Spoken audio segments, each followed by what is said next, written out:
ও মা আমেনা, ও মা আমেনা, ও মা আমেনা।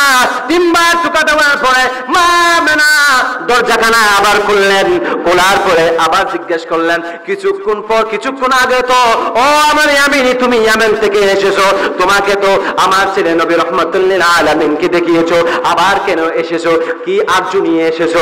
তখন তিনি বলতেছেন, ও মা আমেনা, আমি আল্লাহর কাছে দোয়া করেছি, আল্লাহ মনে হয় কবুল করেছে। আমি চাই আমার জীবনটা যেন, আমার সব কিছু যেন আমি নবী রহমাতুল লিল আলামিনের কদমে কুরবান করে দিই। ও মা আমেনা, ও মা আমেনা, আমি আরেকবার আমি আমার নবীকে দেখতে চাই। এরপরে মা আমেনা বলছেন, তাহলে দেখেন। আবার আমর ইয়ামিনী ওই নবীর হুজরাতের মধ্যে ঢুকলেন। যেখানের মধ্যে নবী পাক সাল্লাল্লাহু আলাইহি ওয়াসাল্লাম দুলনার মধ্যে দুলতেছেন, ওখানের মধ্যে গেলেন। হঠাৎ করে এমন ভাবে আমার নবীর নূরানি চেহারা মোবারক দেখে এমন ভাবে একটি চিৎকার দিয়েছে, সাথে সাথে ওই আমের ইয়ামিনী রব্বুল আলামিনের কাছে দোয়া করেছে, ও রব্বুল আলামিন, আমাকে তুমি বাসা পর্যন্ত নিয়ে যাইও না, আমি অসুস্থ কন্যা তোমার কাছে ফরিয়াদ জানাই। ওগো আল্লাহ, তুমি যত তাড়াতাড়ি সম্ভব রহমাতুল লিল আলামিনের ওসিলায় আমাকে সুস্থতা দান করো। ও বাবা, ও আমার ইয়ামিনী, ও আমার বাবা, ও আমার জননী মা, খোদা কি কসম, আমি যখন দোয়া করলাম হাত নামাতে দেরি, আমি সাথে সাথে সুস্থ হয়ে গেলাম। ইয়ামেনের একজন ব্যক্তি যিনার নাম হলো আমের ইয়ামিনী, ওই আমের ইয়ামিনী একজন মূর্তি পূজক ছিল। ইনার একজন কন্যা ছিল, ইনার কন্যাটি খুব বেশি অসুস্থ। বছরের পর বছর ডাক্তার দেখানো হলো, ওই রোগীকে নিয়ে বছরের পর বছর ডাক্তার দেখানো হলো, অনেক বড় বড় ডাক্তারের কাছে নিয়ে যাওয়া হলো, এমবিবিএস ডাক্তারের কাছে নিয়ে যাওয়া হলো, বুদ্ধর কাছে নিয়ে যাওয়া হলো। শুধু তা নয়, সুস্থতা আসে নাই। দিন যত যায়, মাস যত যায়, তত ওই আমের ইয়ামিনের কন্যা অসুস্থ হয়ে যায়। আমের ইয়ামিনের বাসার মধ্যে একটি মূর্তি ছিল, ওই মূর্তিটি তিনি সবসময় পূজা করতেন। আমের ইয়ামিনী সবসময় পূজা করতেন, ইনার স্ত্রীও পূজা করতেন, ইনিও পূজা করতেন, ইনার কন্যাকেও, ইনার কন্যাও ওই মূর্তিকে পূজা করতেন। শুধু তা নয়, অনেক ডাক্তার দেখার পরেও সুস্থতা অর্জন করো না। এবার আমের ইয়ামিনী বলছেন, না না না, আমি আর ডাক্তার দেখাবো না, আমার বাসার মধ্যে একটি মূর্তি আছে, আমি আমার অসুস্থ কন্যাকে ওই মূর্তির সামনে বসিয়ে আমি মূর্তির কাছ থেকে সাহায্য চাইবো, অতি সপ্তাহে অতি শীঘ্রই যেন ওই মূর্তি আমার কন্যাকে সুস্থতা দান করে। নাউযুবিল্লাহ। আচ্ছা বলেন তো, মূর্তি কি কখনো কি একটা মানুষকে সুস্থতা দান করতে পারে? কারণ সুস্থতা করার মালিক আল্লাহ, অসুস্থতা করার মালিক আল্লাহ, সুস্থতা দেওয়ার মালিক হলেন একমাত্র আল্লাহ। জোরে বলুন। এবার আমের ইয়ামিনী বলছেন, হ্যাঁ মূর্তি, আমি আমার কন্যাকে বহু ডাক্তার দেখিয়েছি, অনেক গবেষণার কাছে নিয়ে গিয়েছি, অনেক বুদ্ধর কাছে নিয়ে গিয়েছি, তারা কখনো আমার মেয়েকে সুস্থতা করতে পারে নাই। আমার মেয়েকে জবাব দিয়ে দিয়েছে, না না না, আমের ইয়ামিনী, তোমার কন্যাকে সুস্থতা করা যাবে না, তোমার কন্যাকে সুস্থতা করার জন্য পৃথিবীর মধ্যে কোনো মেডিসিন এখনো পর্যন্ত তৈরি করতে পারে নাই এবং করতে পারবে না। তোমার কন্যা এরকম অসুস্থ অবস্থায় বিদায় নিয়ে নেবে। আমের ইয়ামিনী, তুমি আর কোনো ডাক্তার দেখাইও না, তুমি টাকা খরচ করিও না। এরপরে আমের ইয়ামিনী বলছেন, আমার অসুস্থ কন্যা, তোমাকে আমি আর ডাক্তার দেখাবো না। বাসার মধ্যে যে মূর্তিটা আছে, ওই মূর্তির সামনে আমের ইয়ামিনের কন্যাকে বসানো হলো। আমের ইয়ামিনের কন্যা কেমন অসুস্থতা ছিল, তিনি চোখে দেখতে পারতো না, কথা বলতে পারতো না, তিনি হাঁটতে পারতো না, তিনি চলতে পারতো না, তিনি ফিরতে পারতো না, তিনি সব সময় বছরের পর বছর বিছানার মধ্যে অসুস্থ অবস্থায় পড়েছিল। ওই কন্যাকে মূর্তির সামনে বসানো হলো।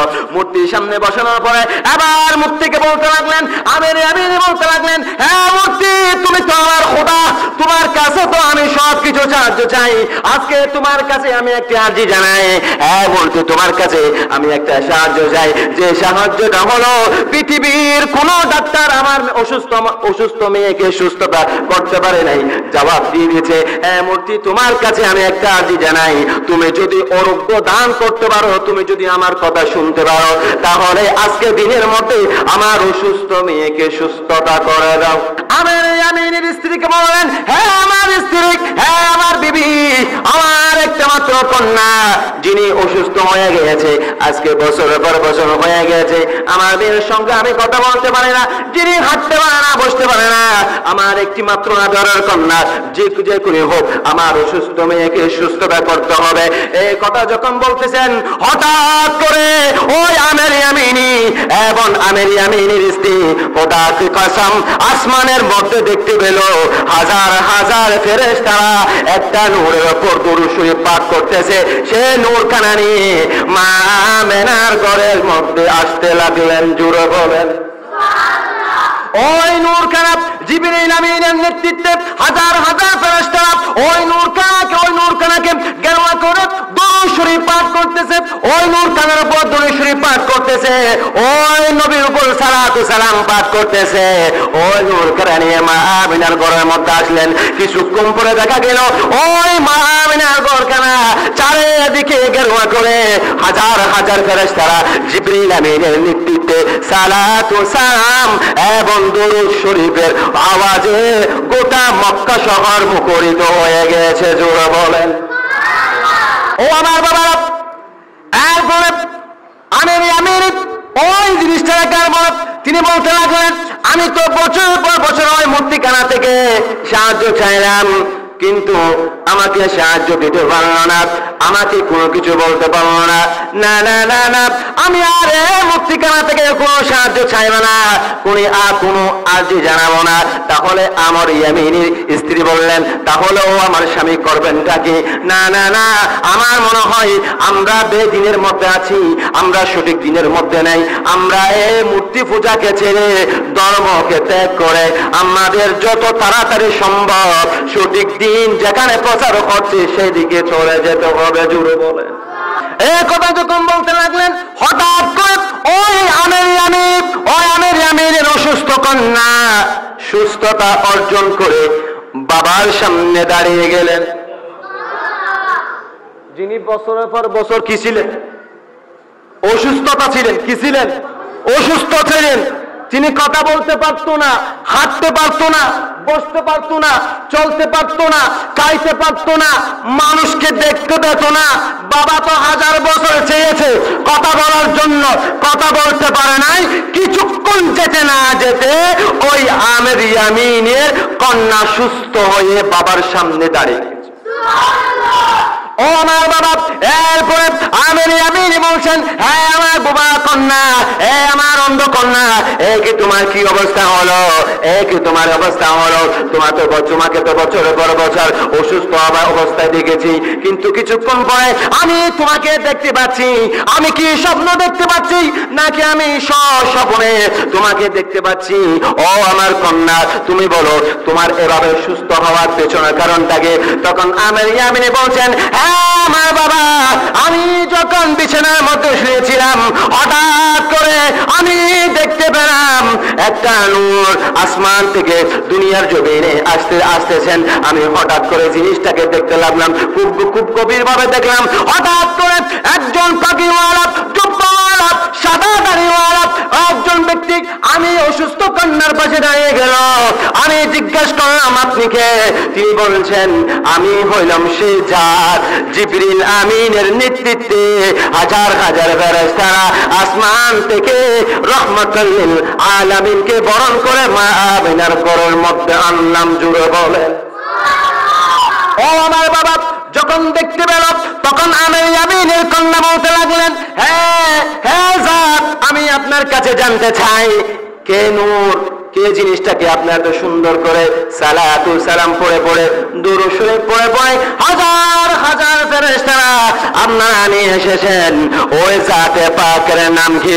উম্মতি মুহাম্মাদীদের কান্ডারি নবী, নবী রাহমাতুল লিল আলামিন জনাবে মুহাম্মদ রাসূলুল্লাহ সাল্লাল্লাহু আলাইহি ওয়াসাল্লাম। তিনি হলেন সেই নবী যে নবীর জন্য অপেক্ষা করতেছে গোটা দুই জাহান। যে নবীর জন্য অপেক্ষা করেছিল গাছ, যে নবীর জন্য অপেক্ষা করেছে বাতাস, যে নবীর জন্য অপেক্ষা করেছিল লতা, যে নবীর জন্য অপেক্ষা করেছিল জিন ইনসান 18,000 মখলুকাত, তখন মূর্তি হঠাৎ করে জবাব দিতে লাগলেন, হ্যাঁ আমের ইয়ামিনী দুলে জমেছিল চেহারায়, আর তুমি সারা জীবন মুছে গেলে আয়নায়। তুমি কি দেখতে পাচ্ছ না নবী রাহমাতুল লিল আলামিন দুনিয়ার জমিনে তাশরীফ এনেছেন, নবী রাহমাতুল লিল আলামিন আগমন করেছেন, হাজার হাজার ফেরেশতারা ওই নবীর উপর দরুদ শরীফ পাঠ করতেছে। যেই নবী না হলে 18,000 মখলুকাত সৃষ্টি হতো না, যে নবী না হলে 50টি ইটের কথা বলেছি ওই 50টি ইট হতো না। যে নবী কেমন নবী জানেননি? মূর্তি টাস টাস করে ওই আমের ইয়ামিনী কি বলতে লাগলেন, ইনি কেমন নবী জানেননি? ইনি কেমন জাত জানেননি? যিনি হাঁটলে পাথর পাথর থাকবে না, পাথর তুলা হয়ে যাবে। যিনি হাঁটলে আকাশের মেঘমালা ওই নবীকে ছায়া দান করবে। যিনি জমিনে থেকে 7 আঙ্গুলের চাঁদকে দ্বিখণ্ডিত করে দেবে। জুড়ে বলুন আল্লাহু আকবার। ইয়া রাসূলুল্লাহ, ইয়া গাউসুল আজম। ও আমার বাবা, এরপরে খেয়াল করুন, ওই আমের ইয়ামিনীকে যখন ওই মূর্তিখানা যখন এভাবে যখন কথা বলেছে, এরপরে আমের ইয়ামিনী বলছেন, এ আমার কন্যা, এরপরে তোমার কথা বলো। তখন আমের ইয়ামিনের কন্যা বলতে লাগলেন, ও বাবা, আমার পাশে একজন যুবক, কত সুন্দর পাগড়িওয়ালা, কত সুন্দর দাড়িওয়ালা, কত সুন্দর পরনের মধ্যে জুব্বা আছে। আমি জিজ্ঞাসা করলাম, আপনারা কিছুক্ষণ আগে যে নূরখানা দেখতে পেয়েছেন, আমিও সেই নূরখানাকে দেখতে পেয়েছি। আমি জিজ্ঞাসা করলাম, ওই যুবকটা আমাকে সুন্দর করে বুঝিয়ে দিয়ে দিল। তখন আমি ওই জাতে পাককে অনুরোধ করলাম, আরজি জানালাম, ও সুন্দর যুবক, আমি আপনার কাছে জানতে চাই, আপনি কি আমাকে দেখতে পাচ্ছেন না? আমি বছরের পর বছর বিছানার মধ্যে শুয়ে আছি। আমাকে আমার বাবা হাজার হাজার ডাক্তার দেখিয়েছে, কোনো ডাক্তার আমার চিকিৎসা করতে পারে নাই। এবং কি আমার বাসার মধ্যে যে মূর্তিটা আছে, ওই মূর্তি থেকেও বছরের পর বছর আরজি করলেন, আমাকে সুস্থতা দান করতে পারে নাই। আপনি বলেছেন যে জাতে নূর পাক সাল্লাল্লাহু আলাইহি ওয়াসাল্লাম তশরীফ এনেছেন, ইনাকে বলুন আমাকে সুস্থতা করে দেওয়ার জন্য। তখন ওই ফেরেশতা বললেন, হে আমের ইয়ামিনের কন্যা, তুমি দুই হাত কানা বাড়িয়ে দাও এবং নবী রাহমাতুল লিল আলামিনের ওসিলায় দোয়া করো। খোদা কি কসম, তুমি দোয়া করতে দেরি, রব্বুল আলামিন নবী পাক সাল্লাল্লাহু আলাইহি ওয়াসাল্লামের ওসিলায় তোমাকে সুস্থতা দান করবে। কার ওসিলায়? নবীর ওসিলায়। ফেরেশতা বলছেন, হ্যাঁ আমি তোমাকে দেখতে পাচ্ছি, তুমি কষ্টের মধ্যে আছো, তোমাকে তোমার বাবা হাজার হাজার ডাক্তার দেখিয়েছে, বিশেষজ্ঞ দেখিয়েছে, ইভেন কি তোমার বাসার মধ্যে যে মূর্তিখানা আছে, ওই মূর্তিখানা থেকেও অনেক খোঁজা খুঁজেছে, অনেক আরজি জানিয়েছে, কিন্তু মূর্তিও তোমাকে সেবা দিতে পারে নাই। যে নবীকে আমরা বরণ করে নিয়ে এসেছি আজকে পবিত্র 12 রবিউল আউয়াল দিনে এই দুনিয়ার জমিনে নবী রাহমাতুল লিল আলামিন তাশরীফ দিয়ে আছেন, ইনার ওসিলা দিয়ে আল্লাহর কাছে হাতটা তুলিয়ে দাও। হাত তুলতে দেরি, রব্বুল আলামিন তোমাকে সুস্থতা দান করবে। জুড়ে বলুন আমের ইয়ামিনের কন্যা সাথে সাথে ওই ফেরেশতার কথা শুনে দুই হাত কানা বাড়িয়ে দিয়েছেন। ও রব্বুল আলামিন, ও রব্বুল আলামিন, আমরা তো এতদিন তো বেদিনের মধ্যে ছিলাম, আমরা কোনো সঠিক পথের মধ্যে ছিলাম না, সঠিক দিনের মধ্যে ছিলাম না। ও রব্বুল আলামিন, তুমি এমন একজন মাহবুব দুনিয়ার জমিনে পাঠিয়েছো, দেখতে বড়ই সুন্দর লাগে, যে সুন্দর চেহারা যত দেখি তত দেখতে মন চায়। ওই নবী পাক সাল্লাল্লাহু আলাইহি ওয়াসাল্লামের ওসিলায় ও রব্বুল আলামিন আমি অসুস্থ কন্যা তোমার কাছে ফরিয়াদ জানাই ওগো আল্লাহ তুমি যত তাড়াতাড়ি সম্ভব রহমাতুল লিল আলামিনের ওসিলায় আমাকে সুস্থতা দান করো। ও বাবা, ও আমার ইয়ামিনী, ও আমার বাবা, ও আমার জননী মা, খোদা কি কসম আমি যখন দোয়া করলাম হাত নামাতে দেরি আমি সাথে সাথে সুস্থ হয়ে গেলাম। এরপরে বাবা বলছেন আমি বুঝতে পারলাম আমরা এতদিন যা মূর্তি পূজা করেছি আমরা সঠিক দিনের মধ্যে ছিলাম না। ও আমার কন্যা, ও আমার স্ত্রী, আর সময় করা যাবে না। যেদিকে মা আমিনার ঘরে নবী রাহমাতুল লিল আলামিন তাশরীফ নিয়ে আসছেন উনাকে দেখতে আমার বড়ই ইচ্ছা জেগেছে। যদি 7 সমুদ্র 13 নদী যদি পার হতে হয় আমি পার হব। আমি আমার জীবনটাকে ওই রাহমাতুল লিল আলামিনের কদমে কুরবান করে দেব। এরপরে আর দেরি করলেন না। এরপরে ওই আমার ইয়ামিনী তার স্ত্রী এবং কন্যাকে নিয়ে ওই রাহমাতুল লিল আলামিন মা আমিনার ঘরের দিকে রওনা করলেন।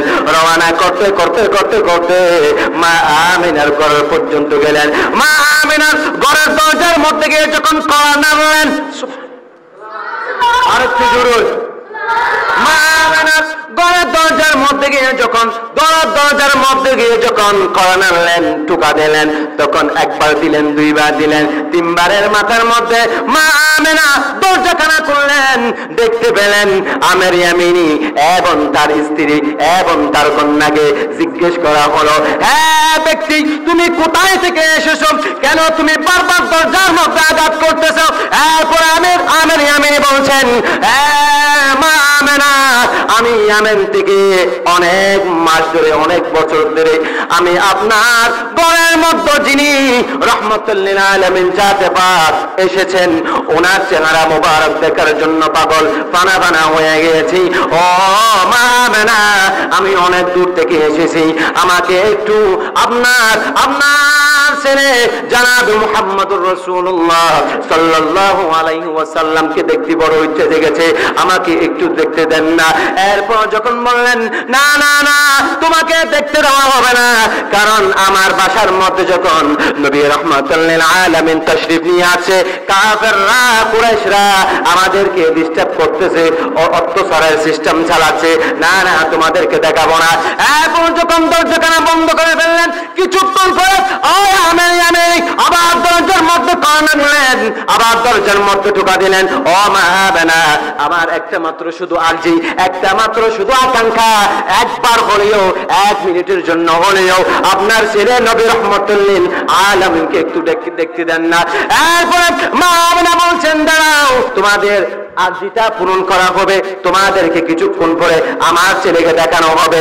কিছুক্ষণ পরে যখন ওনাদেরকে দেখা হলো ওই আমার ইয়ামিন যখন আমার নবী যেখানের মধ্যে দুলতেছেন, দুলনার মধ্যে দুলতেছেন, ওইখানে যখন প্রবেশ করলেন আমার ইয়ামিনী হেঁটে হেঁটে যায় নাই, হাঁটুটা ফেলে হাঁটুর উপর বর দিয়ে যখন দুলনার পাশে যখন গেলেন কিতাবের মধ্যে লিখতেছেন আন-নি'মাতুল কুবরা, কিতাবের মধ্যে লিখতেছেন তখন সাথে সাথে আমার ইয়ামিনের কলবের মধ্যে আল্লাহু জিকির জারি হয়ে গেছে। আমার ইয়ামিনী আমার নবীর কাছে গিয়ে নুরানি চেহারা মুবারক দেখলেন, দেখার পরে এমন ভাবে কান্না করতে লাগলেন। কান্না করতে করতে মা আমিনা বলছেন বেশিক্ষণ সময় করা যাবে না, আপনারা দূর থেকে এসেছেন আরজি জানালেন দেখার জন্য, আমি দেখালাম, এবার আপনারা চলে যান। এরপরে আমার ইয়ামিনী এবং স্ত্রী কন্যা সহ মা আমিনার ঘর থেকে বের হয়ে গেলেন। কিন্তু মনে মানে না মুস্তাফার চেহারা এমন চেহারা একবার নয়, দুইবার নয়, তিনবার নয়, জালালউদ্দিন আস-সুয়ুতি বলছেন খোদা কি কসম আমি 75 বার দেখেছি, তারপরেও আমি তৃপ্তি পাই নাই, দেখার জন্য আমি পাগল হয়ে গেছি। কারণ আমার আল্লাহ মুস্তাফার চেহারা এমন ভাবে বানিয়েছেন 1000 নয় কোটি বার দেখলেও তৃপ্তি মিটাবে না। জোরে বলেন ওই আমির ইয়ামিন যখন হেঁটে হেঁটে অর্ধেক চলে গেলেন, এরপরে কান্না করতে লাগলেন, ও স্ত্রী, ও আমার কন্যা, আমি বাসায় আর যাব না। আল্লাহর কাছে আমি দোয়া করতেছি, ও রব্বুল আলামিন, আমি আর বাসায় ফিরে যাব না। যে নবী রাহমাতুল লিল আলামিনের জন্য পাগল হয়ে ইয়ামেন থেকে আমি ছুটে এসেছি, ওগো আল্লাহ, তোমার কাছে আমি আরজি জানাই, আমার জানটা যেন নবী রাহমাতুল লিল আলামিনের কদমে কুরবান হয়ে যায়। এরপরে আবার ছুটে ছুটে মা আমিনার গলার মধ্যে এসে আবার দরজার মধ্যে টোকা দিলেন, ও মা আমিনা, ও মা আমিনা, ও মা আমিনা। তিনবার টোকা দেওয়ার পরে মা আমিনা দরজাখানা আবার খুললেন। খোলার পরে আবার জিজ্ঞেস করলেন, কিছুক্ষণ আগে তো ও আমার ইয়ামিনী, তুমি ইয়ামেন থেকে এসেছো, তোমাকে তো আমার ছেলে নবী রাহমাতুল লিল আলামিনকে দেখিয়েছো, আবার কেন এসেছো, কি আরজু নিয়ে এসেছো? তখন তিনি বলতেছেন, ও মা আমিনা, আমি আল্লাহর কাছে দোয়া করেছি, আল্লাহ মনে হয় কবুল করেছে। আমি চাই আমার জীবনটা যেন, আমার সব কিছু যেন আমি নবী রাহমাতুল লিল আলামিনের কদমে কুরবান করে দিই। ও মা আমিনা, ও মা আমিনা, আমি আর একবার আমি আমার নবীকে দেখতে চাই। এরপরে মা আমিনা বলছেন, তাহলে দেখেন। আবার আমর ইয়ামিনী ওই নবীর হুজরাতের মধ্যে ঢুকলেন, যেখানের মধ্যে নবী পাক সাল্লাল্লাহু আলাইহি ওয়াসাল্লাম দুনিয়ার মধ্যে দুলতেছেন। ওখানের মধ্যে গেলেন, হঠাৎ করে এমন ভাবে আমার নবীর নূরানি চেহারা মুবারক দেখে এমন ভাবে একটি চিৎকার দিয়েছে, সাথে সাথে ও আমির ইয়ামিন রব্বুল আলামিনের কাছে দোয়া করেছে, ও রব্বুল আলামিন, আমাকে তুমি বাসা পর্যন্ত নিয়ে যাইও না, আমি আমার জীবনটাকে, আমি আমার জানকে নবী রাহমাতুল লিল আলামিনের কদমে কুরবান করে দিতে চাই। ওই হুজরাতের মধ্যে নবী যেখানে তুলতেছেন, ওই কামরার মধ্যে যখন ঢুকলেন, এমন ভাবে একটা চিৎকার দিলেন, সাথে সাথে ওই আমির ইয়ামিন নিজের জীবন ওই আমার নবীর কদমে কুরবান করে দিয়েছে, নিজের জীবন দিয়ে দিয়েছেন, কুরবান করে দিয়েছেন। তো নবীর জন্য পাগল হওয়া দরকার আছে, আর একটু জোরে বল, নবীর জন্য পাগল হওয়া দরকার আছে না নাই? আমরা রাসূল চাইকে চাই না, আর একটু জোরে বলুন, আমরা রাসূল চাইকে চাই না। তিনবার বলুন, ইয়া রাসূলুল্লাহ, আর একবার বলি ইয়া হাবিবাল্লাহ, আর একটু জোরে বলি ইয়া রাহমাতুল লিল আলামিন।